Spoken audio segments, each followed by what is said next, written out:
Hey everyone, good afternoon and welcome to this month's Hump Day Hangout with Fire Engineering and the International Society of Fire Service Instructors. Joined here by a couple of fan favorites, Jesse Marcotte and Anthony Villo, and I am Brian Zeitz. Today we're going to talk about winter weather. But before we get winter weather emergencies, not just winter weather, although I can talk about that here from St. Louis and all the snow we've had recently. But before we get started with the show, I just want to remind everybody FDIC registration is open. Make sure you get on there and get registered for the hands-on training, workshop classes, and classroom classes. The hot classes always fill up fast. So if there's something you're wanting to take and you're going to wait till the last minute and think, hey, it'll be there, it'll fill up and you'll be done. You won't be able to get in that class. So make sure you get in, register quick before your hands-on desire fills up. Jesse will be up there doing a class. Anthony will be up there doing a class. ISFSI, we're doing a class with NFPA 1400, and we'll be doing these two guys will be helping teach part of that class. And so during that class, we'll talk everything 1400 as training and how it impacts you as a training officer and fire instructor. So should be good. That'll be Tuesday afternoon. But so today, like I said, we're going to talk winter weather. And, for some people, my good friend Shaw down in Florida, he doesn't deal with this, right? Like his winter weather is like, maybe 60s and an iguana falling on his head. For the rest of us, it's snow, cold, and it's going to be detrimental to our operations potentially. So I just, going around to you guys, like, how have you guys prepared, or what are some things you guys see over your years that, winter weather, how it's impacted your operations, or significant call you went on where, the cold really impacted you?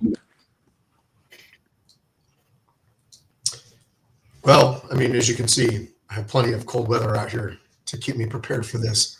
I would say the biggest thing, like the greatest common factor that we run into with cold weather, is driving issues specifically. So we have a number of different roadways, right? Different types of roadways, whether those are more urban roadways and paved, and we're waiting for those to get cleared. But we still have a lot of dirt roads and more rural roads as well. And in some of these significant cold weather events, whether it's a lot of snow or the more ice storm route, just navigating to the call is a huge challenge that we face every year. No, it's interesting you mentioned that because, we just had snow 2 days ago. It took me 3 hours to get home, which is usually 20 minutes. But it took our engine was on an ambulance and an EMS call. It took them 35 minutes to travel 2 miles just because of snow and the congestion and traffic and things like that. And I just think to myself, like I told the guys, I'm like, if in fact we get a working incident, a working fire, and it's a working fire going into it, upgrade the alarm, because by the time you get those resources there, it's going to take you another hour to get them there, which would normally take 15 minutes just because of all the traffic and the snowpack on the road. So that's a great point. Driving, something we often don't think about when we talk about winter weather operations, is just getting to the call, Mm-hmm. What about you, Anthony? Did you ever get any snow up in New Jersey? It's always beautiful up there, isn't it? No, it's always 70 and sunny there. Nice.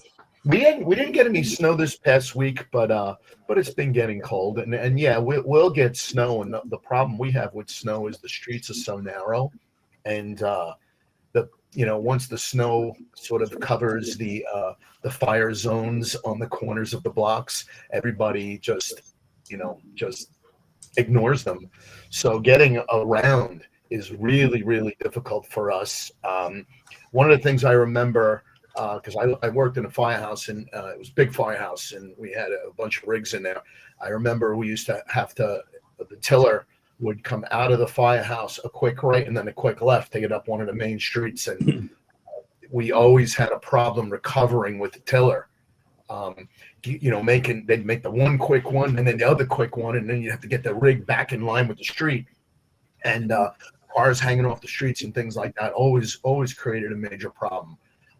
We did have a good.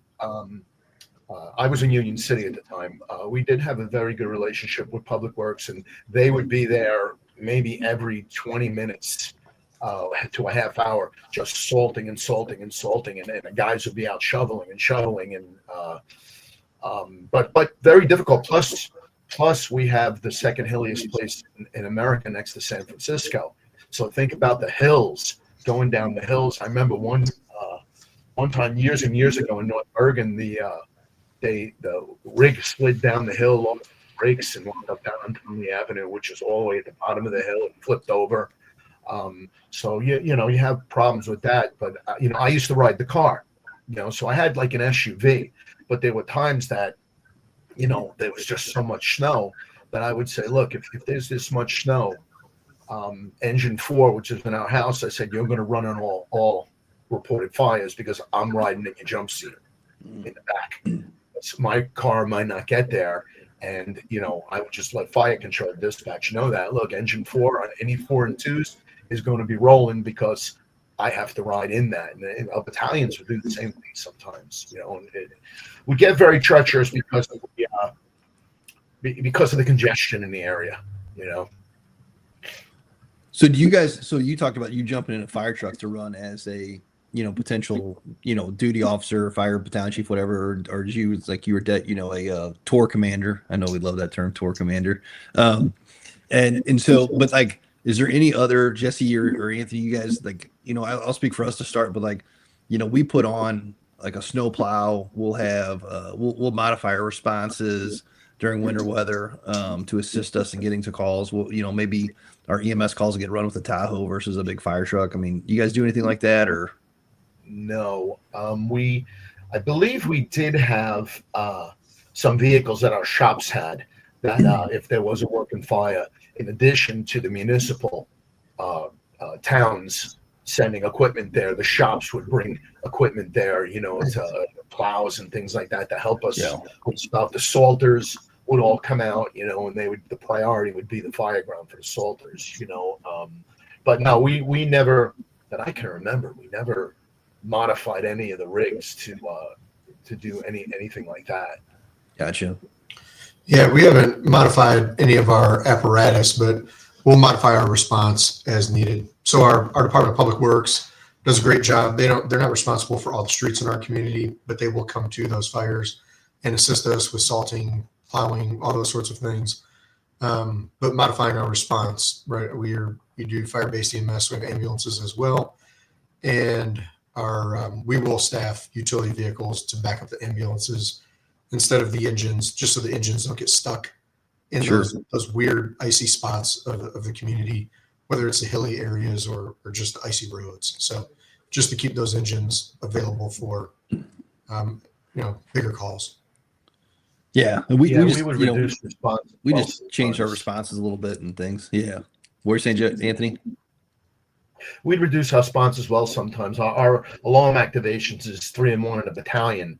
They might reduce that down to 2 and 1 just to keep companies in service. And reported fire was still 4 and 2, but for any big storm, you're always anticipating the need for more people, possibly more apparatus, and much longer response times. Oh, absolutely. Well, it's interesting. So when I was going through the EFO program, one of the papers and policies I came up with was, snow operations. And it was, it was kind of started this conversation today, but from some organizations, and hopefully it's not your organization if you're listening to the show, every time it gets cold or every time it snows, it's like the first time it ever happened. And so you see that like, oh my gosh, it's going to snow again. Like, well, yeah, it's going to snow every winter, so are we prepared for it? So I think having a good SOP, a good plan, really can set yourself up for success. Like if you're going to modify your responses, like what's the parameter that we do that, like for us, like 2 inches of snow predicted or more, that's when we're going to put our plows in action and modify our responses and get the trucks on the road that are going to be a little bit more nimble and not get stuck in that sort of stuff. So, those are good things. Operationally for you guys, right? Like obviously it's cold, obviously it's going to snow. But regardless of snow, regardless of even getting there, when it gets down like 15, 20 degrees, that impacts us on the fireground, right? I mean, like we know that's going to be, one on our drivers, one on the crews operating. Anything you guys are seeing or doing related to those aspects of it that, things you're putting on trucks or doing differently or training for? Okay, Josh. Yeah, I'll say just you mentioned training briefly. The initial thing we start changing is the way we train, or not really the way we train or what we train on, but it's a similar concept. So we partner with our Parks and Recreation department, and we're able to utilize these buses that are extra buses for community transportation. we use those as warming buses. So we still got to get the training done. We still got to get all these other things done. So having that bus on site as an immediate ready to go rehab to keep people warm in between evolutions, or to let them like actually get a minute out of those elements, because it's not just the cold, it's the wind, it's the whatever the precipitation is. So having those sorts of agreements that really don't cost either party any money allows us to keep personnel ready to go, whether it's on a scene or even during the training, because we have new hires as an example. We still got to get that done. We still got to go through all the fireground skills, all the things that are going to be less than ideal in 20-degree weather, but just something simple like having that plan to keep people warm in between evolutions really helps us still get to that outcome. Yep. Anthony, anything for you guys? Oh God, we have a lot. Well, a 1-alarm fire becomes a 3-alarm fire. When you have any weather extreme, hot, cold. We have a policy that, and I think they still have it. I actually just saw something that just came out, because I have friends that still send me some of the things there. Just came out about winter readiness, but we had a policy on that because of what you said. It's like, first time it ever snowed. So the policy we had was like, I believe, like, if I'm remembering correctly, like in September, you might, take your inventory of equipment, like the shovels and chains and all that sort of thing. And in October, you may be getting deliveries of salt. And then, like, as a storm would be approaching, like, okay, 3 days before an expected storm, 2 days before an expected storm, during the storm, after the storm, we would hold shifts over. The shift was not allowed to leave until the deputy tells everybody they can leave, because you can't have guys leaving, and now we can't hold anybody over. So we would generally put at least one extra guy on all the rigs. Do you guys still use chains? Well, it's all on-spot chains. We don't roll any chains on any trucks anymore. We don't. Okay. Our some of our spares, they would still have to put the chains on. A lot of times the shops would come and help us with that. But we actually, you talk about the fireground and the ice. We actually had 2 guys break their legs in exactly the same spot. One during the night while fighting the fire, the next in the morning picking up equipment. 2 guys broke their legs, same exact spot. And what we did after that, and is we purchased yak tracks. Called it. They go on your boots. They're sort of like mountaineering things. They fit on the bottom of your boots. From what I've been told, that helped a lot. I never actually used it. I would be at the command post. We had a rehab bus that came to all multiple alarm fires, and whether it was warm or cold. And I never actually got the opportunity to go in there because I'm at the command post. So to this day, my fingers still burn when it's cold. And the master streams and the 2.5 in the alley always find the command post in the cold weather. So, it's just the way it goes. Those are the guys who don't get the relief that quickly. Oh, ladder 3. Oh, okay. All right. No, ladder 3, you were going to hold you instead of leaving you right now. Yeah. You get to stick around in this icicles on them.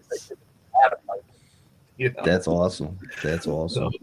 No, I love that equipment. I love the idea of like having a schedule. We just put our ice rescue suits on our trucks, and so putting that on a calendar, so that it doesn't get missed. And then of course the associated training with it, all those sort of things is good. I think too, it's also a good time for us to remind our crews, not that they don't know it's cold, right? But like, hey, throw a pair of warm gloves on the truck, throw an extra hood in your gloves, have that little, bag, if you will. I remember when I was on the truck, I had an extra set of gloves, a hood, some of those, hot hands, you can warm your hands up. All those things are really, helpful when it's freezing cold outside and your hands are frozen. Putting a fresh set of gloves on makes a world of difference. We've all been there and done that, so that's huge. We also are starting to carry, I'm sure you guys do the same thing, like some snow shovels and salt on the trucks just to help us out in this weather, just to get some traction. Never seems like it's enough when we have a working fire though. It just doesn't seem like you have enough traction on those sort of things. So No, you're right about that. Even like the pump panel, whoever's running the pump, Yeah. having the salt handy for them. That is, we have dash cams in our apparatus, so you can see like when we have different fires at different times, if that road is not completely like taken care of, you can see guys just trying to ice skate their way across. So if they don't have the ice cleats, like Chief Villo reference with that go on the bottom of their shoes, having that bag of salt handy to that pump operator, man, does that make a big difference. So you can see them on the videos, like once they get everything up and running, throwing the salt down just for those passing crews going by, because we don't want those fireground injuries to occur, people slipping and tripping. And yes, you see it all the time. There's super important to foot ladders. the roadway and the sidewalks and Just driveways. slide away from the building. Some of the things they had in this little special order they sent out, I thought were kind of interesting. Certainly, drive cautiously. But one of the things they have was, clear all ice and snow from lights and sirens, because then snow can muffle the sound. And they talked about increasing safety perimeters, using additional cones, portable lighting. But one of the things they talked about, because we have the hills, it says on routine calls before proceeding up and down hills, consider sending a crew member to check for ice. Maybe safer to park the apparatus in a safe location and walk to the scene. So, these are all things, and I guarantee every one of them is on there because somebody got hurt. Oh, 100%. You know? It's any policy has somebody's name associated to it, right? Any policy, procedure, change in orders, like you said. Mhm. So talking training, obviously, like the trainings are different. We're getting ready to do ice rescue training. These ponds and lakes freeze up in our area. They just had to call a neighboring department for a kid that fell through the water. Luckily the pond wasn't real deep and they were able to get him out pretty easily.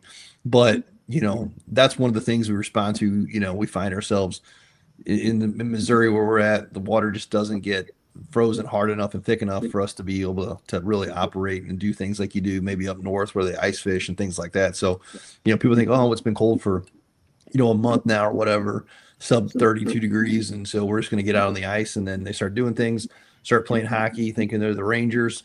And then the next thing you know, boom, like the Rangers, they fall flat. And so they go through the ice, right? Man. Come on. So, That's because they lost to the Blues. Yeah. So, so those things happen. And so, it's one of those things to annually train on, but I think it's also important too, at the beginning of the season to kind of send those SOGs out like, hey, this is our common operating procedure for, an ice rescue, so that everybody knows that this is an opportunity for the company officers to go through that equipment that's not so frequently used, that's coming up in the season, to go through to talk at the company level. Hey, have those trainings. If we get a fire, make sure you're taking those steps gingerly so you don't fall and break your ankle or your leg, on that ice. Getting off the truck in this cold weather is different than getting off the truck when it's, July out in St. Louis, right? It's going to be different. But in terms of training, Jesse, how are you guys still because we still, like you said, we still got to train, we still got to do our things, we still want to get out and keep our crews engaged. What are you guys doing to do some of those things, and how are you modifying your stuff so that maybe you can't go to the training tower or the drill ground, but you still want to get things done? Yeah, there's a number of things we do. And when you were just talking about ice rescue, it jogged my memory on something else that I'll come back to in a second. But yeah, you're right. We still got to get it all done. We still got to go through the task book for all of our new hires, get that all wrapped up. The hands-on training at the facilities definitely becomes the hardest thing we do. We can cover some of the stuff, like some of the basic water mapping. We can actually do that in our apparatus bay, just by being creative and understanding stream angles and what our nozzle patterns are. So we try to do some of that. But when we do go to the drill ground, it's back to every training is an exercise in logistics, but the logistics change significantly when it's below freezing, because we need to train at that facility multiple days in a row.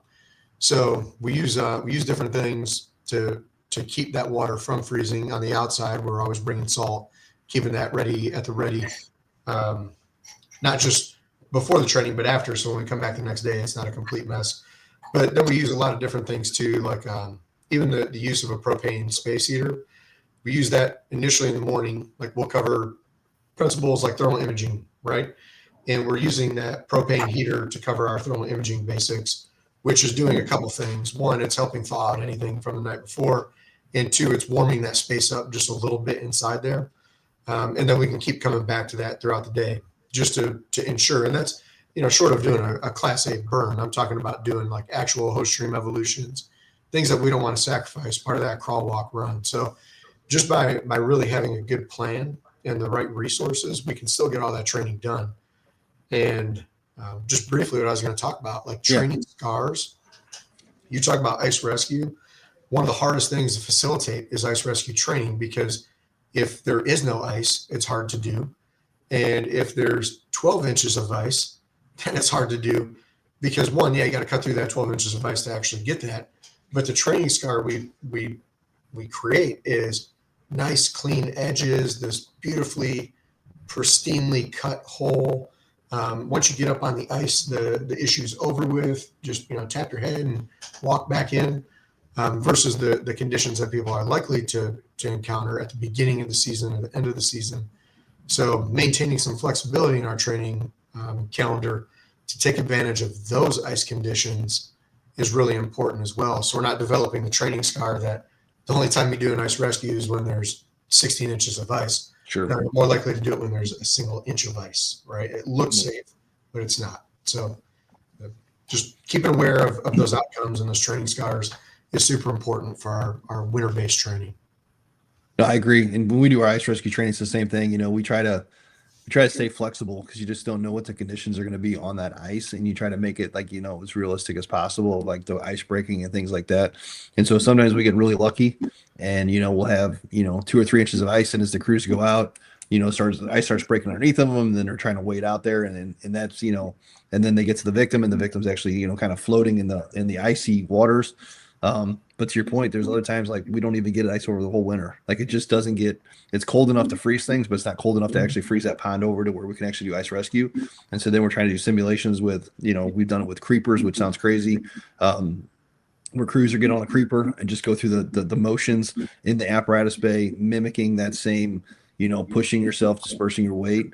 And then there's other seasons where it's like, we're out there with the chainsaw cutting ice to facilitate a hole. And knowing full and well that, it probably would be like the north where, you could get through it and fish, but it's still not safe. We still wouldn't recommend it because of the cracks and the fractures and things that occur. And for us in the Midwest, our temperatures fluctuate so much. It could be, 15 today and 60 tomorrow and then 15 again. So the temperatures, the swings is what really screws that ice thickness up. So that's good. Do any of you guys carry heaters on your trucks? Anybody carries like a portable heater? Anthony, did you ever carry portable heaters or anything like that? Saw a couple companies carry portable heaters. I remember they would like start the generators, and I remember one time like they say come by the generator, and I put my gloves on the top of the generator, and they started to smoke and go on fire.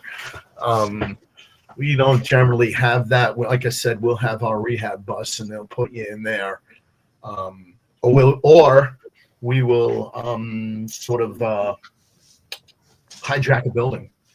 Yeah.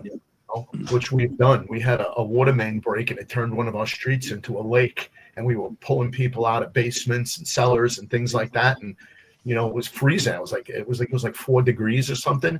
And I grabbed a quick check up on the corner, which was on the higher level area. I said, just get these people into the quick check. And of course, the owner in the quick check wasn't really happy about us disrupting his business, but we had no other options there. So we were putting people inside there, and sometimes you got to figure out, what can we use. But if you're in more of a rural area, there's a lot of land too. There's not a lot of homes. What do you do? Can you put them in the apparatus? And sometimes our apparatus heat doesn't work. But one of the things we found that we've done quite a few times was basically just take over a building. Listen, we need the building, we have to use it, and what you got to do, right? Yeah. And I'm sure you guys face this too. One of the common things we face when it gets really cold, and I'm talking cold like 15 and below, we'll get sprinkler heads busting once we get that thaw cycle coming back up. And so it's hard for us and for me to get the guys sometimes to like, hey, understand that, we're taking a building's fire suppression system out of service, and that's a really big deal. So it's a good time for us to, like, during the season when you're going to start running those sprinkler systems, hey, take the time to train on maybe in, the early months of September. Hey, let's go through sprinkler system. Let's go through risers. How do we shut a system down? How can I isolate just one riser and not have to shut an entire building's sprinkler system off? If you're carrying wet dry vacs and those sort of things, and you're doing that as part of your operation, what does that look like? You guys ever experienced anything like that, or you guys faced anything like? Absolutely. In fact, I'm glad you mentioned that. Our fire marshal just ran training with all of our personnel on that exact topic, because when we forecast what those incidents are going to be season by season, right, that's a big part. With the burst pipes is a constant issue every winter.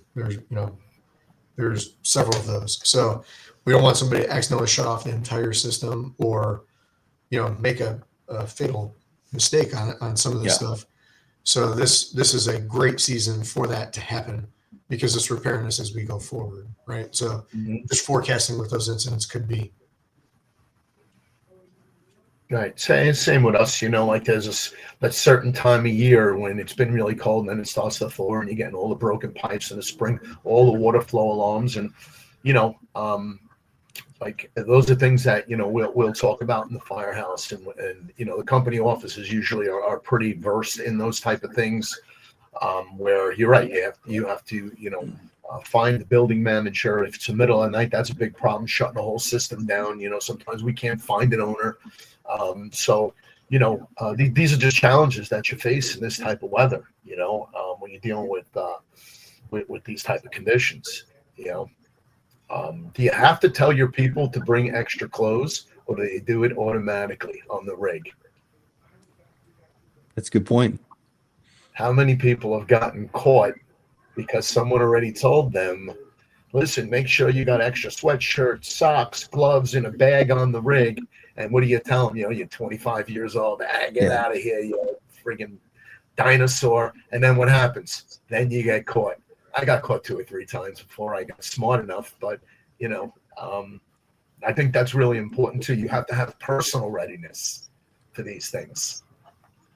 No, I completely agree. I think, guys got to take ownership of themselves and have their own, you got your PPE and your turnout gear and your hood and your helmet and all that stuff. But like, those creature comforts that are going to get you through, like the extra socks, the gloves, an extra sweatshirt, your coat, your hood, I had a guy today, he's like, hey, it's like 14 degrees out. And he's like, hey, I don't have my stocking cap. I'm like, okay, like, is that my problem? Like, I didn't, sorry. I mean, you worked your 30 years and, you can get a stocking cap. So, so, no big deal. We can work things out, but, we just got to be prepared, and guys got to take ownership of themselves and prepare themselves, look for the forecast and know, hey, it's going to get cold. It's going to be snowy, wet, whatever it might be, and prepare themselves so that they're able to operate in those environments. I also think too, like when we're talking about the sprinkler systems, I always try to reiterate with these guys too, is like, that's a big deal when you're shutting that sprinkler system down.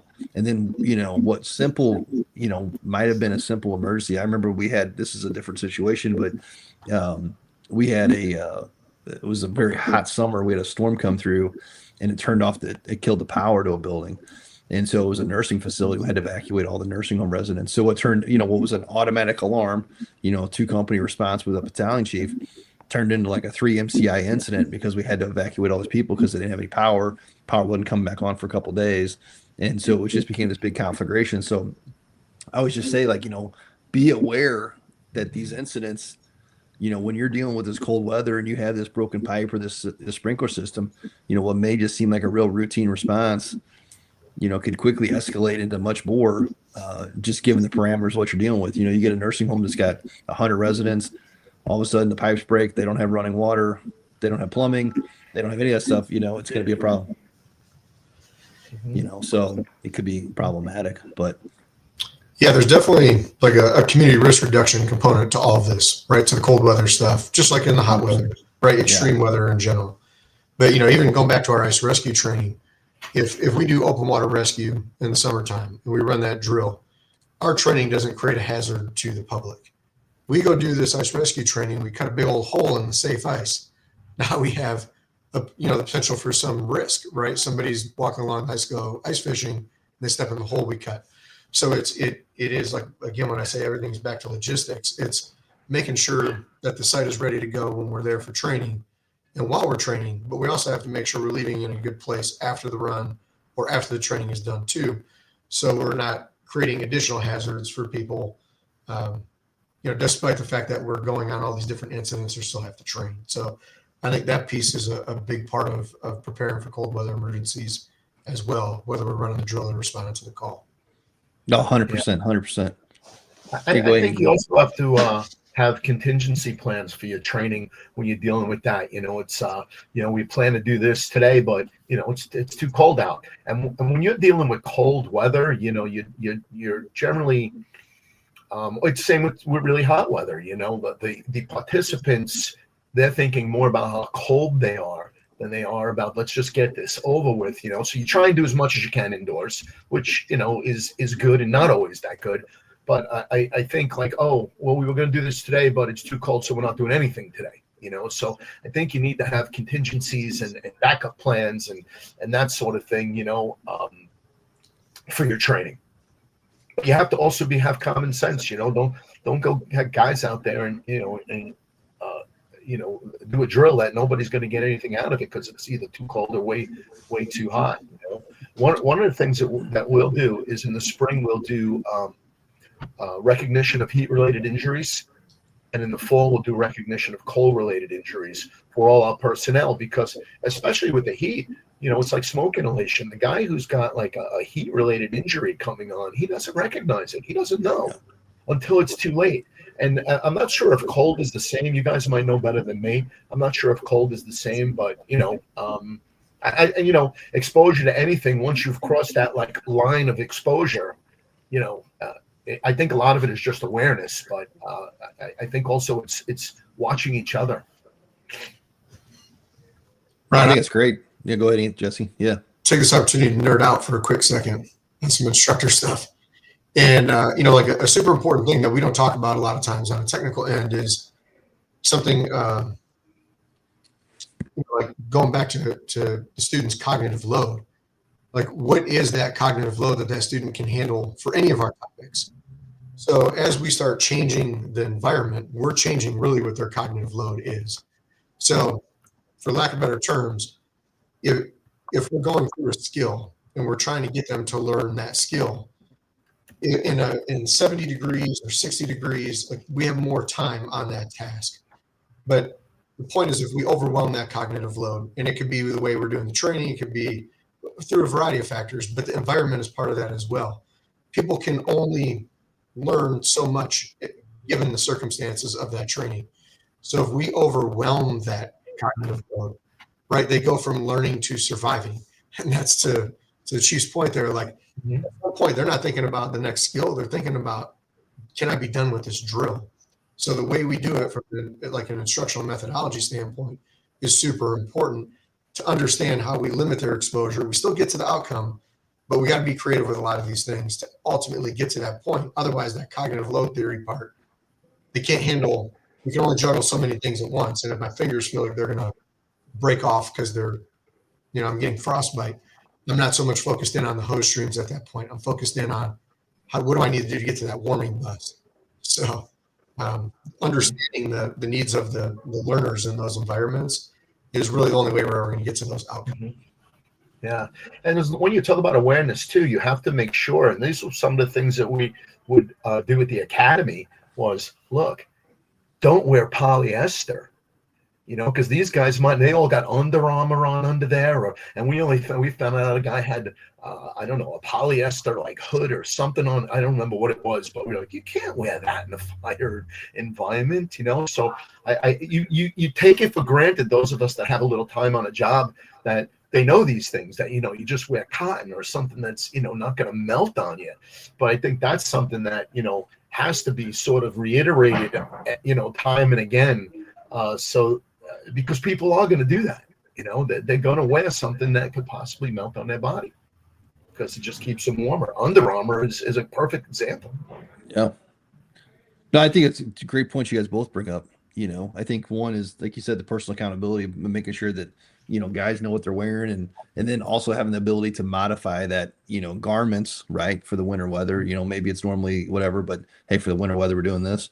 And the cognitive load, that's such a great point, both on the training ground and the fire ground, right? Like, hey, if I'm freezing and I'm on the fire ground, where's my mind at? Am I still operating in a as safely for my community, for my company, and for my community? If I'm out there shivering and I'm frozen and you can see the icicles hanging off me, and they say, hey, get inside and do X, and it might be overhaul.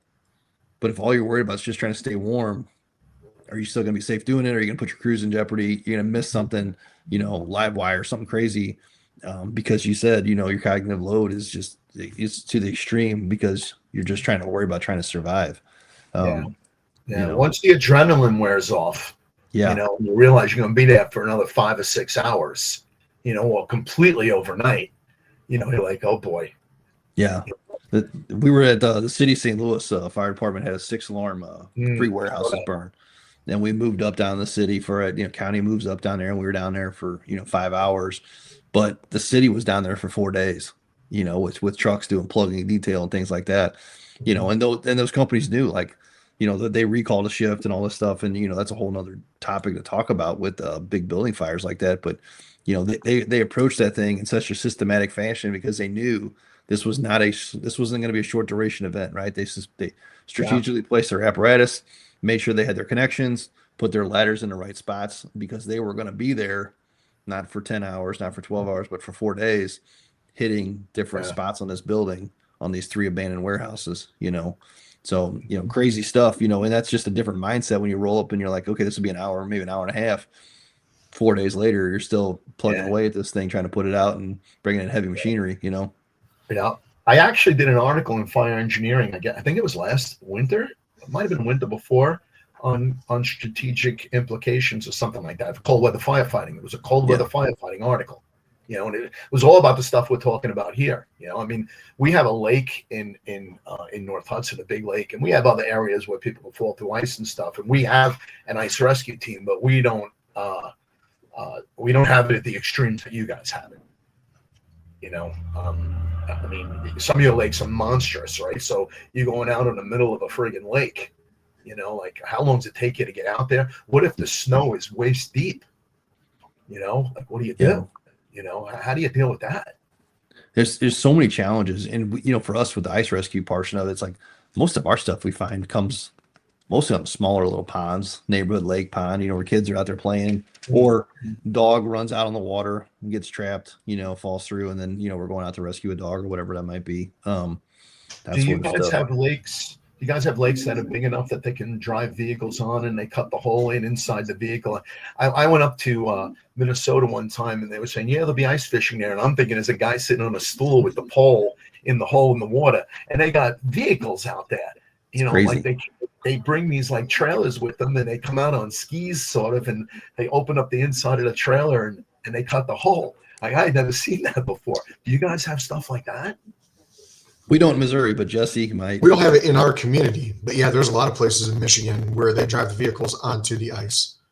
So again, it's those, like the start of the season, end of the season, where people start to get a little bit of complacency with those ice conditions, and they end up in a bad spot, right? Otherwise, we have the vehicle off the roadway into a retention pond, or vehicle off the roadway into something simple. But yeah, when you get to those shanty towns, where they got the ice fishing festivals, it's impressive to see. But yeah, it's just not something I feel comfortable doing. But they're all. I can't imagine talking to those firefighters. Like, what's the response? Because, like you said, it is a town. They put all these little shanties up on the water. You get a fire in one of those, or something happens. Even and it melts the ice. Yeah, how do they get a rig out there, right? Or whatever? Or like a whole vehicle and a trailer just goes right into the lake. Those lakes are not like 3 feet deep, man. No, like you go to Lake Champlain or something, then Lake George, like those lakes are, like 80, 90, 100 feet deep. What do you do? So much of this is back to, like, I feel like making sure that everybody in our organization is aware of what these things are going to be. Yeah. So what do we need people to know, right? So first bottle's fine. Second bottle, maybe we have the regulators freezing up. we don't want people to take that as a surprise, right? So now they're standing at the exhaust of the vehicle warming up their mask, right? Like that's a bad habit. We don't want. Mhm. So it's back cold water emergencies. Yeah, maybe we've sat in a cold tub for 2 to 3 minutes, but that's a lot different than wading through chest deep water to get to Right. a car that went through the ice, right? So back to like the hazard identification and hazard mitigation of what do we Mhm. carry to help us with that incident. Time to task, right? Time to task at training ground with no snow is a lot different than time to task with 12 inches of snow, right? So understanding the toll it's going to take on people and whether we need to modify those alarm assignments, it's all going back to the risk identification and risk mitigation, whether it's training or an incident, because we don't want people to be in bad spots, the civilians or ourselves.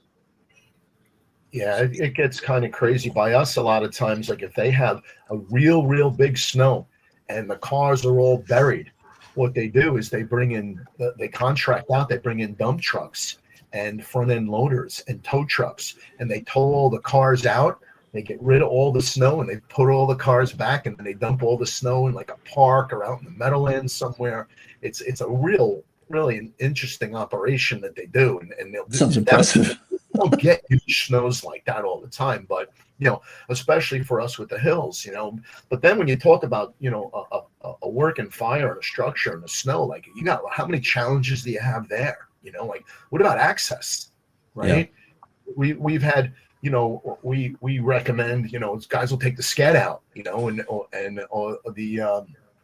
the basket, and then put the tools in that, and it's like a little sled, and they'll bring it out to the back of the building or something like that, or they'll pile everything on a ground ladder, and they'll kind of bring the ground ladder out almost as a sled. You kind of got to think about how what's the easiest way to get things done, and the quickest.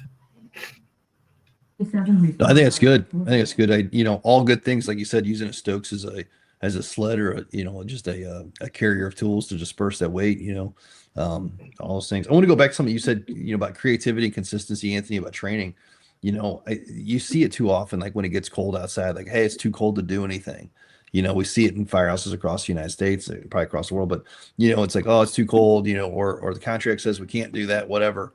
But I think as a company officer, having those go-tos, like, hey, yeah, it's too cold to go outside and train, but we're going to revert back, like you said with the propane heater, like, hey, we're going to do thermal imaging today. We're going to, we're planning on doing live fire thermal imaging, but hey, I can still make a lot of the same effect, even with an oven, right? Like we see what we can do with an oven, convection, radiation, conduction, we can do all those things. We can see those sort of things, and we can still, quote unquote, get some good training in. We don't want to waste anybody's time. We don't want to check the box of training, but I think having those built into our system to where we know, like, hey, listen, the next couple months are going to be cold. Yeah, we're going to try to get outside when we can, and we're going to have the flexibility to do that. But, today I planned on doing hose deployment drills. It's 10 outside. I know that's not going to fly. So I'm going to pivot and do some tick training inside.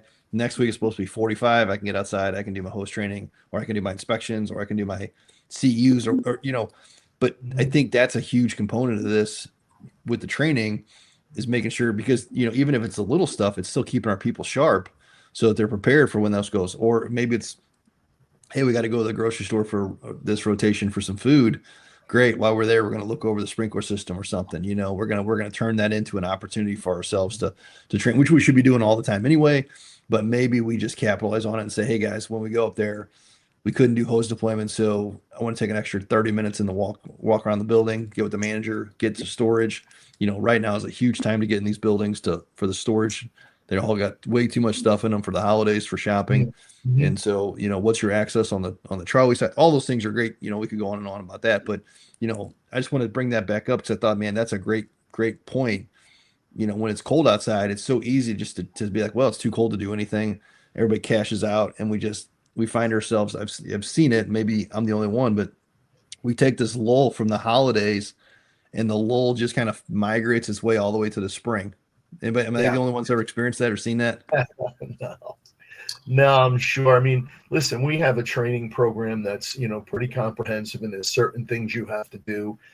But yeah, like during the winter, especially you guys are colder than we are. the colder months, the sort of outside activities a lot of times just get curtailed, and it's just, just for the fact that, one, they could be dangerous because we're exposing guys to the cold, we're exposing guys to ice, and, we can't use hydrants in the wintertime. There's lots that goes on with that, No, it's all good.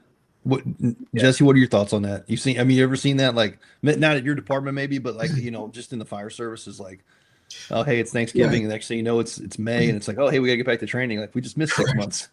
Yeah. So when we're designing a training calendar, every department's designing their training calendar. We try to take advantage of different months, right? But it's easy to get into that lull of it's cold. It's also just dark all the time, right? Like it's dark at 4:30, 5 o'clock, easy.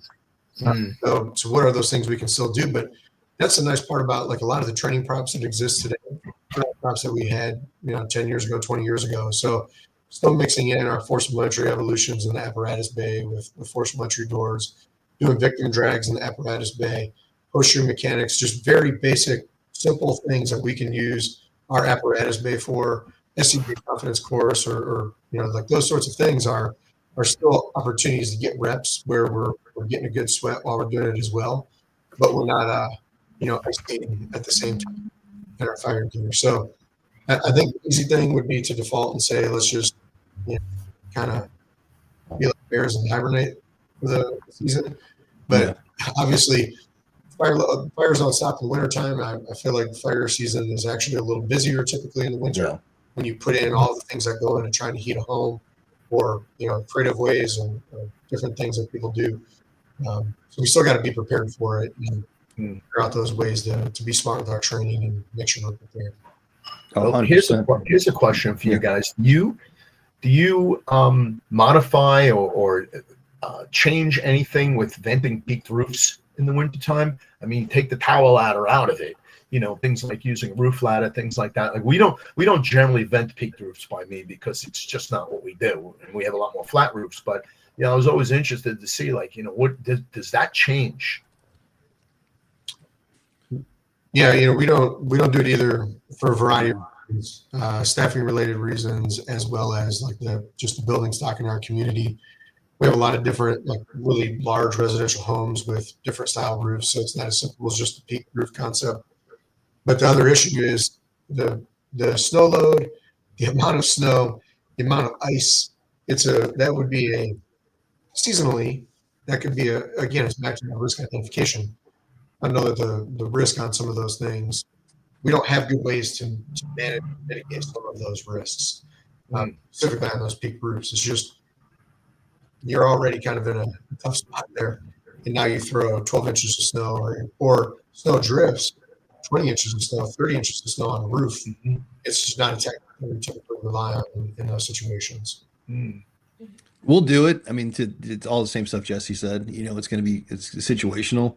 But I do think that's a good point is to take those crews around and show them. We had a fire in a residential structure, not a big home, 2,000 square foot home, whatever. Fire was on the first floor, got into the attic space, and it had snow on the roof, and the snow didn't melt. Like, everybody would think like, well, there's a fire in the attic, the snow's got to melt away. And it didn't. And it was very deceiving to a couple of our younger guys. They're like, well, there's no fire in that attic. There can't be fire in the attic. I'm like, look at the smoke. Like the smoke's telling you the fire's in the attic. And there was in fact fire in the attic. It's just because the insulation and the properties of the home. And then of course the way the snow was a heavy dense snow. So it was a good insulator. So it just, those things come into play. So that's another aspect of it is like, your size ups change with these buildings with you have snow and winter weather conditions on them and those sort of things. So yeah, when you're dealing with flat roofs too, like the snow could be piling up against the parapet wall, or it could be high as the parapet wall, and now you don't see the parapet wall until you hit it and you flip over it. Yeah. And now, I mean, there was a guy in Connecticut, and I don't know where it was. They were on the roof of a parking garage, and the guy stepped into a skylight. It was snow. Wow. Stepped into the skylight. Straight down. Right, straight down. Yep, straight down. I think he went to like 2 floors or something. He broke a whole bunch of bones. There's the guy in Colorado that went through a skylight. You got to watch your steps up on the roof. It's extremely important. Do you bring shovels up to the roof? That's another question. I think that's important to do. I think you got to change your operation on the You roof. can have snow shovels on your truck, Yeah. They're ground ladders, right? It's not like set it and forget it kind of thing. There's videos out there of ground ladder failures due to the surface they've been put on being extra slippery, icy, or even if it's not icy when we throw it, once we start flowing water all around that thing, the surface is changing. So, whether we're doing search, whether we're using it for access or egress or whatever, it's just the conditions change so fast when it's cold, just from the very nature of what we're doing through our suppression. Did you ever have to chop hose out of the ice? There's not much worse than the frozen hose. Yeah. We had to chop a telesquirt out of the ice one time.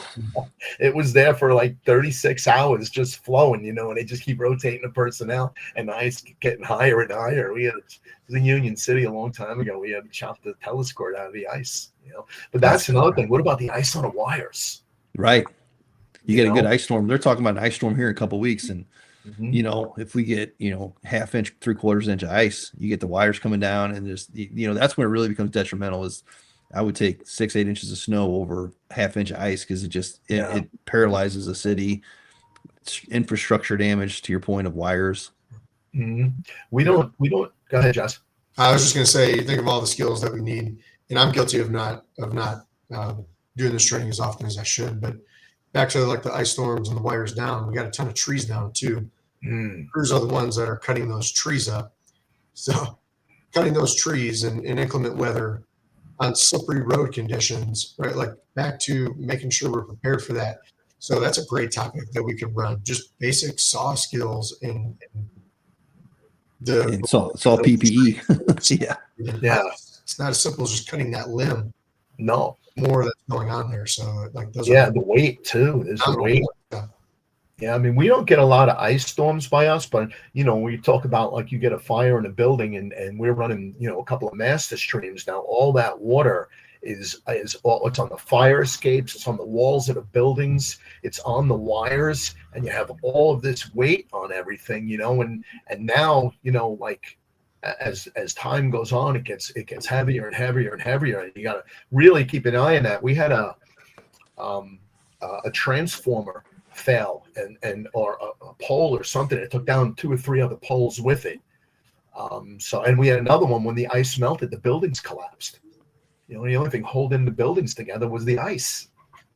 So you have to really take a hard look, and create bigger collapse or exclusion zones when you're dealing with these buildings that are nothing more than an iced out structural carcass. Real dangerous. But the idea is, again, it's all about controlling your personnel on the fireground, making sure they're aware of that. Well, you throw some wind on that too. We 2 days before that St. Louis City fire, it was 30-mile-an-hour winds through here. You throw that weight, then you throw a 30-mile-an-hour wind behind it. You're just looking for a collapse to occur. Wall to blow out or something. So it's crazy. Well, fellas, we've been going for about an hour here. Appreciate it. I think we had a good conversation, good talk. Hopefully motivate some of the listeners to get out, start training, thinking about, hey, what conditions are going to change over the next couple months in their communities. How can they better prepare their companies, and what trainings can they do if, in fact, we find themselves like, hey, we're unable to get outside today, but we're still going to get something done. We're still going to make ourselves better than we were yesterday, which is the end goal of anybody that's in the fire service should be, is better than we were yesterday. So any final thoughts from you fellas, Jesse, Anthony? Yeah, Jess. I was going to say this is why we're instructors, for lack of better terms, right? We enjoy the challenge of a good training, and we should be training people on the things that are realistic for them to encounter. So we just touched on so many different things that we could use as that consideration for that training based off of what we believe people are going to encounter and what we know they're going to encounter. So having a plan, having the resources to conduct the plan, and just communicating clearly that we need to follow through on these things is really essential for all these cold weather things that we're talking about today. Absolutely, man. Yeah, listen, policy, being proactive well before the ice and the storms start to hit, I think is really important. And then, just ensuring the safety of personnel and the safety of civilians during these storms. And, there's just a lot, but as you just said, Brian, when you talk about training, don't let today be the best you'll ever be. Yeah. Well, I'll say this. I'm a big fan of the three P's, the plan, prepare, and practice, right? So, know it's coming. So let's plan for it. Let's prepare for it. And then let's make sure that we practice so we can execute. Because as Chief of Ill always says, our job is to execute at the highest level for our community. He's told me that several times. That's our job. We got to be, is your company able to execute at the highest level when they're called upon? And if the answer is no, then we should be training, right? And we should still be training even if we can. So I would say that plan, prepare, and practice. And make sure you guys get registered for FDIC. Registration is open. Get those hot classes filled up. And we will see you in a couple months for the next Hump Day Hangout with ISFSI. Thanks and stay safe, guys. Thank you, man. Excellent. So, yes. Have a good holiday.